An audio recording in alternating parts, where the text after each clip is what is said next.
Cookery சேனலை பார்த்து யார் வேணாலும் சமையல் பண்ணலாம். ஆனா சுவையான சமையல் பண்றது எப்படி?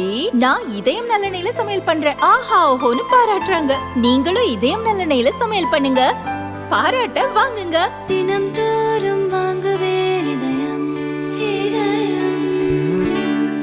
உதயநிதி ஸ்டாலினை வந்து துணை முதல்வர்னு ஒரு பெரிய சர்ச்சை அது என்ன இல்ல அதான் நான் இப்பதான் சொன்ன மேடையில் இந்த நானும் ரவுடிதான்ற மாதிரி அமைச்சர்கள் ஒரு நானும் டெல்டாக்காரன் சொல்லிட்டு இருப்பாங்க. இன்னைக்கு வந்து நானும் துணை முதல்வர் ஒரு 4 பேர் கிளம்பி இருக்கிறாங்க.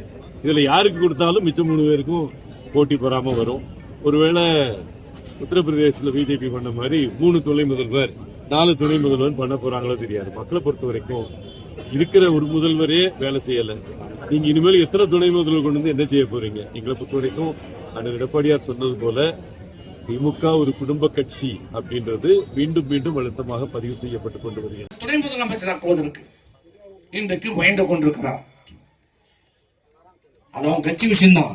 இருந்தாலும் இந்த நாட்டை ஆளக்கூடிய தகுதி இந்த உதயநிதிக்கு இருக்கிறதா? யார் இந்த உதயநிதி? என்னையா செய்த அந்த நாட்டுக்கு? சுதந்திர போராட்ட தியாகியா? இந்தி போராட்ட தியாகியா? ஜெயில் எப்படி இருக்குன்னு பாத்துருக்காப்லையா? கரவேட்டி கட்டிருக்காங்க. அது வரைக்கும் உதயநிதி திமுக கரவேட்டி கட்டிருக்காப்லையா? ஒரு சூடு சொன்ன திமுக ஒருத்தனால ஏற்றுக்கலையா? இது வரைக்கும் ஒரு திமுக கரவேட்டி கட்டிருக்காங்க அந்த உதயநிதி. யாரோ மனுஷா, யாரோ கஷ்டப்பட்டா இவரு நோம்பு மூடுவாராம் இந்த குடும்பம்.